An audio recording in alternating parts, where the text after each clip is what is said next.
Nah, Hudaybiyah ini salah satu belokan dalam sejarah yang menentukan. Nah, perang Hudaybiyah teh dimulai dari peristiwa Rasulullah SAW mimpi pergi ke Mekah, terus umroh, tawaf di Ka'bah. Bangun-bangun, Rasul mengumumkan kepada sahabat bahwa kita akan melaksanakan ibadah umroh. Nah, para sahabat muhajirin kan jelas-jelas bahagia gitu, karena udah 6 tahun mereka nggak pulang ke Mekah.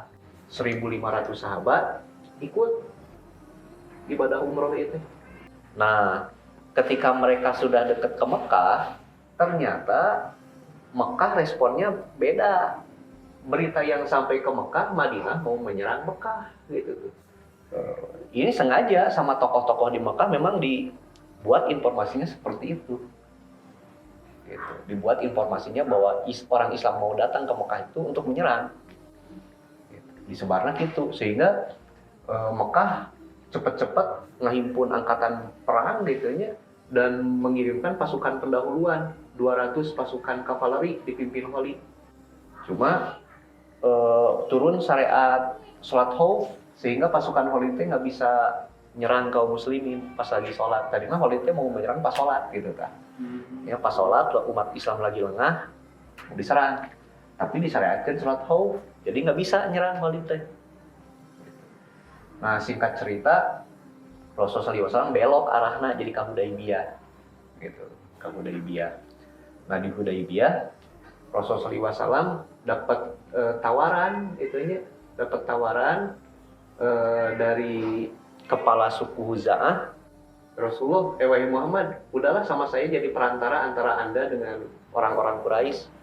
Apa yang harus saya katakan sama mereka? Ya katakan, kami datang ke sini tuh cuma mau umroh. Makanya kami pakai baju ihram, bawa hewan kurban. Bukan mau perang. Tapi tetap orang Mekah bilang nggak bisa, pokoknya nggak bisa, nggak boleh masuk. Nggak boleh masuk. Ya udah tuh kalau gitu mah kalian ini aja utus orang langsung gitu ke Muhammad, ketemu Muhammad. Maka diperintahkanlah atau diutus orang namanya Hulais bin Alqamah. Nah, pas Hulais bin Alqamah deket gitunya sama Nabi lihat Hulais, kata Nabi, orang ini orang yang suka sama hewan kurban, hormat sama hewan kurban. Dia Rasul paham gitu karakter Hulais bin Alqamah. Jadi Hulais bin Alqamah itu salah satu tokoh Quraisy. Nabi paham satu persatu karakter orang-orang Quraisy, terutama tokoh-tokohnya, sehingga beliau bisa berinteraksi gitu dengan masing-masing tokohnya dengan cara berbeda. Lamun ieu kudu kieu jeung ieu kudu kieu gitu. Nabi jelas tahu benar gitu Hulais ini orangnya suka sama hormat sama hewan-hewan kurban. Maka kata Nabi, lepas semua hewan kurban kita biar Hulais lihat. Dilepas semuanya, pas Hulais lihat hewan korban gitunya, teu janten menemui Nabi nate. Balik dewe langsung ke Quraisy. Kata Hulais, udahlah, biarkan aja Muhammad masuk ke Mekah dan dia mah datang ke sini cuma mau umroh gitu kan. Ya langsung nggak usah ngobrol deh gitu tuh. Pesan Nabi udah langsung sampai. Oh, malahan jadi debat gitu sama orang-orang Quraisy. Ya, nulain tuh bisa gitu. Pokoknya mau debat tuh gitu nya. Ya udah utus nulain. Akhirnya diutus orang lain namanya Urwah bin Mas'ud. Nah, Urwah bin Mas'ud dia bukan orang Mekah, tapi orang Thaif. Tapi udah lama tinggal di Mekah gitu. Akhirnya diutus Urwah bin Mas'ud. Sama itunya Nabi menyampaikan kami datang ke sini mau umroh, bukan mau perang.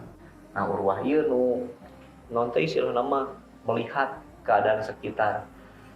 Udah selesai ngobrol, balik di ke Quraisy, kata Urwah, udahlah biarkan aja Muhammad masuk gitu, udah mau umroh. Tapi ngasih tambahan Urwah teh.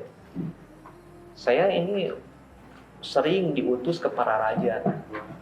Nah, kata Urwah bin Mas'ud teh, saya sudah sering diutus untuk menemui para raja. Saya pernah menemui Kisra Persia, menemui Kaisar Romawi. Tapi saya tidak pernah melihat ada orang yang lebih diagungkan oleh para sahabatnya seperti Muhammad diagungkan para sahabatnya. Kalau Muhammad wudu itu airnya akan diperebutkan seperti itu. Akhirnya Urwah diceraikan gitu. Orang-orang Quraisy itu udah mihak ke kumaha. Ujung-ujungnya nanti Urwah masuk Islam. Masuk Islam terus dibunuh ku anggota suku Thaif. Gak tercapai, akhirnya Quraisy ngirim orang ketiga, orang terakhir, namanya Suhail bin Amr. Orang ini dikasih wewenang sama orang Quraisy untuk membuat kesepakatan gitu. Nu penting catatannya satu, orang Islam nggak boleh masuk Mekah, eta harga mati. Nah, sementara yang lain fleksibel. Nah, maka Suhail pun diskusi sama Rasulullah SAW sampai akhirnya menelurkan 4 kesepakatan.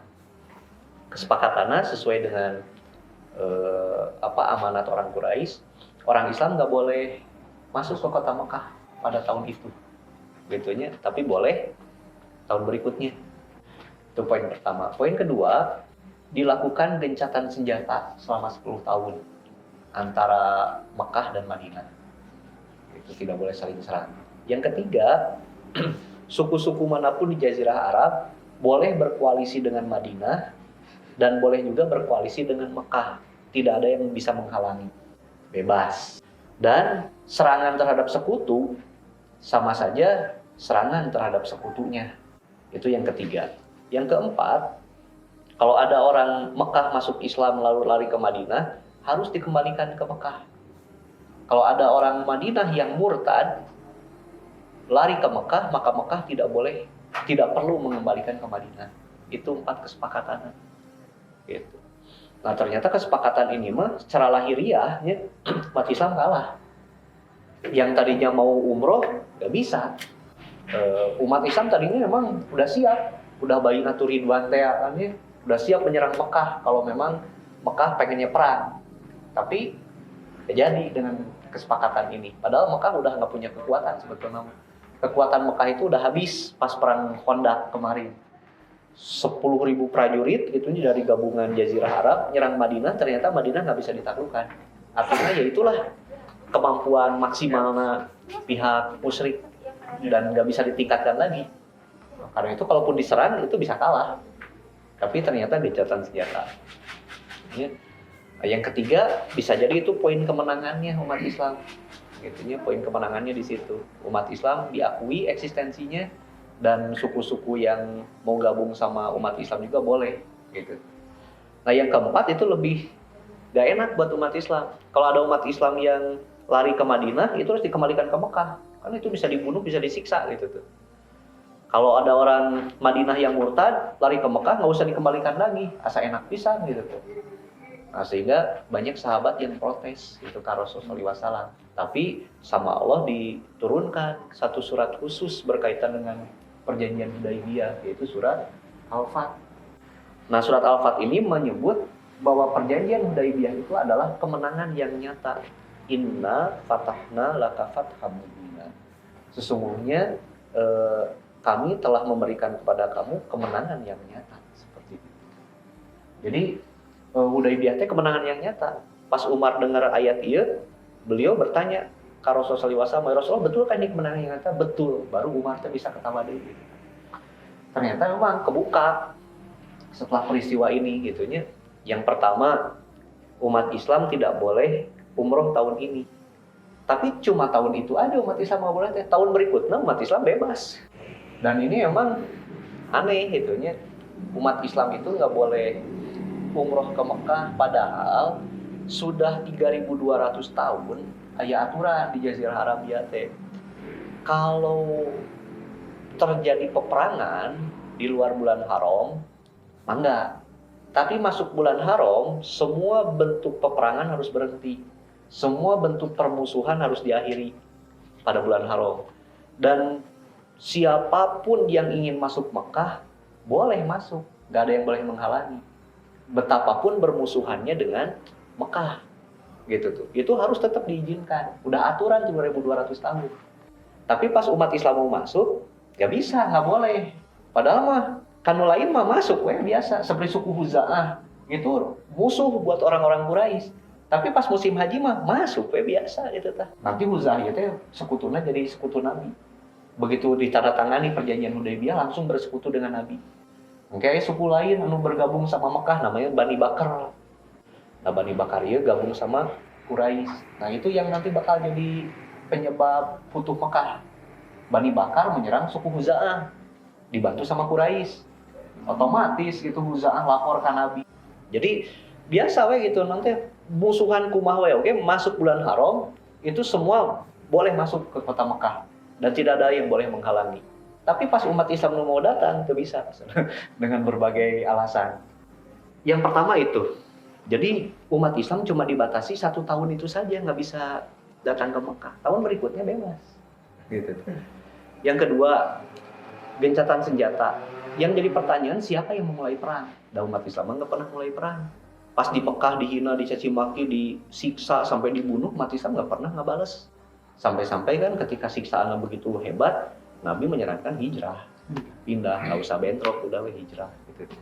Karena emang nggak ada filosofi merusak di Islam. Gitu. Melakukan perubahan dengan baik-baik. Gitu. Sebisa mungkin nggak ada korban.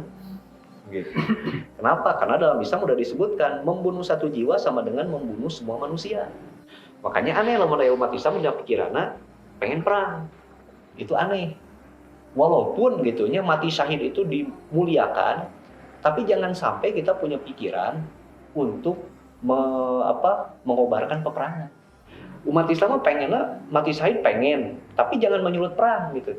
Nah, ini terbukti nanti setelah perang ini kedamaian itu membawa hasil maksimal. Ya. Nanti kita lihat. Nah, jadi yang memulai perang teh Quraisy. Sekarang yang mengakhiri Quraisy. Ya istilahnya masuk siapa yang memulai siapa yang mengakhiri dan gitunya. Nah, gitu kan.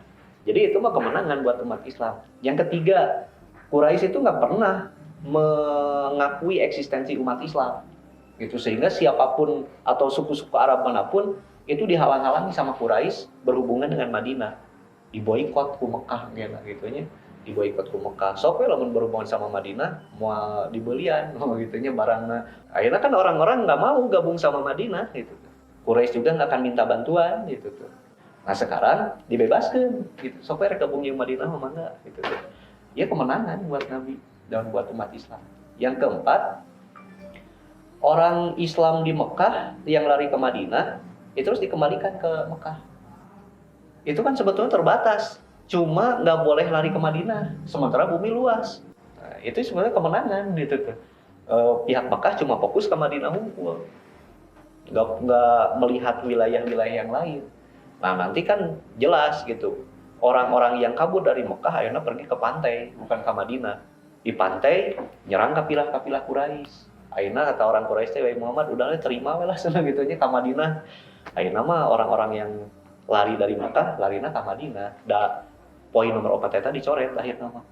Gitu dicoret, tidak berlaku. Dan kalau ada orang Madinah yang lari ke Mekah karena murtad, berarti umat Islam bebas dari mata-mata. Nah, sehingga dalam Quran disebut kemenangan yang nyata. Dan itu terbukti setelah Rasul pulang ke kota Madinah, beliau pun kemudian mengirim surat-surat dakwah kemana-mana, ya, untuk mengajak para raja masuk Islam. Ada banyak raja yang masuk Islam seperti raja di Bahrain, gitunya. Kemudian di Yaman yang memeluk Islam, akhirnya penduduk Naga mayoritas masuk Islam. Sehingga kita lihat dalam tempo 2 tahun pencapaian dakwah itu 300% daripada pencapaian 20 tahun. Dari mulai Nabi dakwah tahun 1 kenabian sampai tahun 6 Hijriah sekitar 20 tahun. Jumlah laki-laki yang masuk Islam itu cuma 3.000 orang. Gitu. Itu terlihat dalam perang Ahzab. Pasukan kaum muslimin 3.000 laki-laki dewasa. Gitu. Tapi pas perang Futuh Mekah tahun 8, ya tahun 6, ya tahun 8. Umat Islam mengepung kota Mekah itu dengan 10.000 prajurit. Artinya ada pertambahan umat Islam 300%. Selama 2 tahun. Selama 2 tahun. Nah itulah yang disebut dengan masa damai. Jadi Islam itu akan lebih mudah disebarkan pada masa damai. Kenapa? Pas masa perang mah banyak isu. Islam itu digambarkan macam-macam ke musuh. Tapi pas masa damai gitu ya, udah nggak ada itu stereotip model gitu. Islam tuh diterima asli itu sama orang-orang. Oh Islam tuh ini kieu. Sehingga orang pun kemudian berbondong-bondong masuk Islam. Nah, jadi setelah peristiwa Hudaybiyah ini, Islam itu berkembang pesat dan sampai akhirnya kan bisa menaklukkan kota Mekah 2 tahun berikutnya. Nah, di sini ada beberapa pelajaran penting gitu. Pertama, umat Islam itu bergerak menuju Mekah niatnya baik. Niatnya itu mau umroh. Tetapi niat baik umat Islam, kemudian perbuatan baik umat Islam, nyampe ke pihak lain itu beda. Bukan niat baik, bukan perbuatan baik, tapi yang nyebar umat Islam mau memerangi. Gitu kan. Jadi kita berbuat baik teh belum tentu nyampe ke orang mah perbuatan baik. Di tengah jalan teh bisa dipelintir. Satu. Yang kedua, akan selalu ada standar ganda. Ketika peraturan itu berlaku untuk semua, tapi buat umat Islam tidak berlaku. Gitu kan. Zaman itu siapapun musuh Mekah masuk musim haji silahkan masuk ke Mekah. Tidak ada permusuhan. Dijamu ke penduduk Mekah. Tetapi begitu umat Islam mau umroh, temenan. Karena akan mengganggu ketertiban dan lain-lain.